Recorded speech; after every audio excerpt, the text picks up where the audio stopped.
Yesterday courier private limited. Domestic international cargo உங்கள் இல்லம் தேடி வந்து கொரியர் புக்கிங் டெலிவரி செய்து தரப்படும். தலைப்புச் செய்திகள். குடியரசு துணைத் தலைவர் தேர்தலுக்கான வாக்குப்பதிவு தொடங்கியது. மாலை 5 மணிக்கு நிறைவடைந்து முடிவுகள் தெரியவரும். ஜிஎஸ்டி வரி குறைப்பு விவரங்களை வர்த்தக நிறுவனங்கள் பட்டியலிட்டு விளம்பரமாக வைக்க வேண்டும் என மத்திய அரசு உத்தரவு.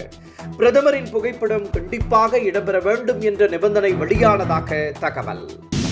தமிழக வெற்றிக்கழக பொதுச் செயலாளர் புஸ்ஸி ஆனந்த் மீது வழக்கு பதிவு செய்யப்பட்டதற்கு நடிகர் விஜய் கடும் கண்டனம். தாவேகாவை முடக்கும் வேளையில் ஆளுங்கட்சி ஈடுபட்டுள்ளதாக குற்றச்சாட்டு. ஆபரண தங்கத்தின் விலை இன்றும் உயர்ந்தது. ஆபரண தங்கம் ஒரு சவரனுக்கு 720 ரூபாய் உயர்ந்து 81,200 ரூபாய்க்கு விற்பனை. இனி விரிவான செய்திகள். குடியரசு துணைத் தலைவர் தேர்தலுக்கான வாக்குப்பதிவு தொடங்கி நடைபெற்று வருகிறது. ஜெகதீப் தன்கர் தனது பதவியை ராஜினாமா செய்ததை அடுத்து குடியரசு துணைத் தலைவர் தேர்தலுக்கான வாக்குப்பதிவு இன்று நடைபெற்று வருகிறது. இதில் தேசிய ஜனநாயக கூட்டணி சார்பில் சிபி ராதாகிருஷ்ணன் போட்டியிடுகிறார். இந்தியா கூட்டணி சார்பில் சுதர்சன் ரெட்டி போட்டியிடுகிறார். மாலை 5 மணிக்கு வாக்குப்பதிவு நிறைவு பெற்று முடிவுகள் அறிவிக்கப்படும் என எதிர்பார்க்கப்படுகிறது. ஜிஎஸ்டி வரி குறைப்பு தொடர்பான விளம்பர பதாகைகளை வர்த்தக நிறுவனங்கள் வெளியிட வேண்டும் என மத்திய அரசு உத்தரவிட்டுள்ளது. ஜிஎஸ்டி வரியில் சீர்திருத்தத்தை மத்திய அரசு அண்மையில் அறிவித்தது.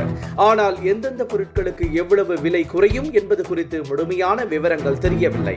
எனவே அது தொடர்பாக வர்த்தக நிறுவனங்கள் தங்கள் விளம்பரங்களை வெளியிட வேண்டும் என அறிவுறுத்தப்பட்டுள்ளது.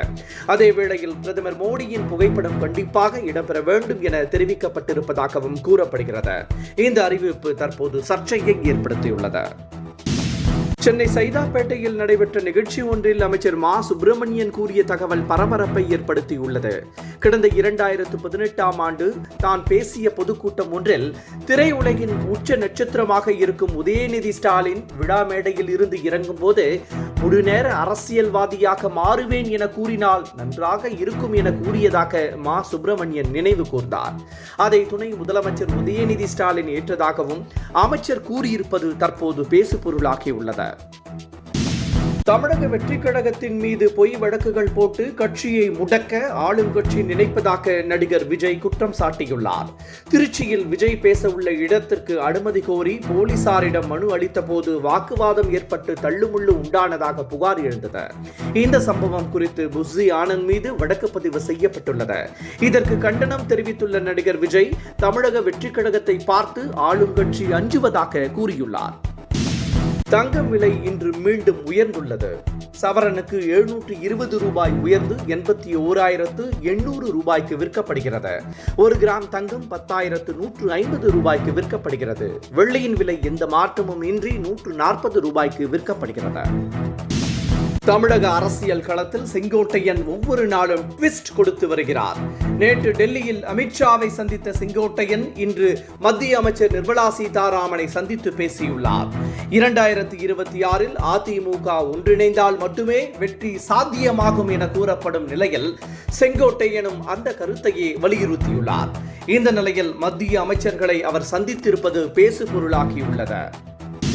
திருச்சியில் பிரச்சாரத்தை நடிகர் விஜய் தொடங்க இருப்பதாக கூறப்படும் நிலையில் அதற்கான இடத்தை மாற்ற வேண்டும் என போலீஸ் தரப்பில் இருந்து தெரிவிக்கப்பட்டதாக தகவல் வெளியாகியுள்ளது. மேலும் பேசும் நேரத்தை குறைக்க வேண்டும், மாற்று சாலையில் ரோட் ஷோ நடத்த வேண்டும் என்பன உள்ளிட்ட நிபந்தனைகளையும் போலீசார் விதித்துள்ளதாக கூறப்படுகிறது. இது அரசியல் உள்நோக்கத்துடன் செய்யப்படுவதாக கூறும் தாவேகாவினர் நீதிமன்றத்தை நாட உள்ளதாக முடிவு செய்துள்ளனர். ஆசிரியர்களுக்கு டெட் தேர்வு கட்டாயம் என்ற உச்சநீதிமன்ற தீர்ப்பால் ஆயிரக்கணக்கான ஆசிரியர்களின் பணி கேள்விக்குறியாகியுள்ளது.